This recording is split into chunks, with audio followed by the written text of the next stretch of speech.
Hello friends अपन সকলোকে ৰবিন ইনফৰমেশ্যনলৈ স্বাগতম জনাইছো। বৰ্তমানৰ এটা ডাঙৰ খবৰ সকলোৱে হয়তো গম পাইছে ইতিমধ্যে যে ভাৰত চৰকাৰে টিকটক জেন্ডাৰ আৰু ইউটিউবৰ লগতে প্ৰায় 59টা এপ বেন কৰা হৈছে ভাৰতবৰ্ষত, যিটো নেকি আমাৰ ভাৰতবৰ্ষৰ দেশবাসীৰ কাৰণে খুব এটা ভাল খবৰ। ঠিক যেনেকৈ নেকি আমাৰ সৈনিকসকলে ভাৰত আৰু চীন সীমান্তত লাডাখত তেওঁলোকে যুদ্ধ কৰি আছে, ঠিক তেনেদৰে আমি ঘৰৰ পৰা বহিও এটা ডিজিটেল মাধ্যমেৰে তেওঁলোকৰ লগত যুদ্ধ কৰিব পাৰিম এইবোৰ এপ ব্যৱহাৰ নকৰি।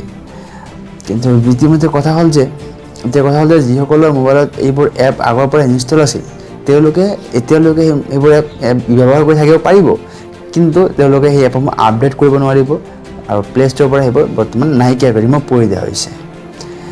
আৰু সকলোৱে প্ৰায় ৰিমুভ কৰি থকা হৈছে। লাহে লাহে এইবোৰ কিছু সময়ৰ প্ৰয়োজন, একেবাৰে গোটেইকেইটা এপ ৰিমুভ কৰিব পৰা নাযায়।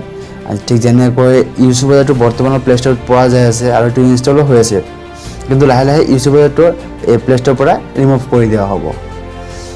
এইটো খুবেই এটা ভাল খবৰ, কাৰণ আমাৰ মাননীয় প্ৰধানমন্ত্ৰী ডাঙৰীয়াই অনুৰোধ জনাইছে আত্মনিৰ্ভৰশীল ভাৰত গঢ়াৰ। সেইকাৰণে সকলোৰে মই এটা অনুৰোধ যে আপোনালোকে আমাৰ ইণ্ডিয়ান যিবোৰ এপ আছে সেইবোৰ ব্যৱহাৰ কৰক, চাইনিজ এপসমূহ ব্যৱহাৰ নকৰা ভাল। কাৰণ চাইনিজ এপসমূহত আপুনি এপসমূহ ডাউনলোড কৰাৰ পিছত তাত পাৰ্মিশ্যন দিব লাগে, আপোনাৰ ফটো, ফোন, কণ্টেক্ট সকলো বস্তুৰ পাৰ্মিশ্যন দিব লাগে। আৰু পাৰ্মিশ্যন আপুনি এলাউ কৰাৰ লগে লগে আপোনাৰ মোবাইলত থকা যিকোনো ধৰণৰ তথ্য পাতি এইবোৰ এপত লগে লগে গুচি যায় আৰু সেইবিলাক তেওঁলোকৰ ছাৰ্ভাৰত জমা হৈ থাকে। তো এইটো আমাৰ নিজৰ প্ৰাইভেচিৰ কাৰণে খুবেই এটা ডেঞ্জাৰাছ হয়।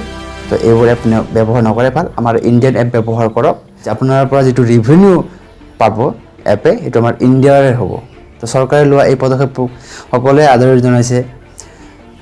তো মোৰ ফালৰ পৰা চৰকাৰলৈ অশেষ ধন্যবাদ এইটো ডিচিশ্যন লোৱাৰ বাবে। জয় হিন্দ, বন্দে মাতৰম, জয় অসম।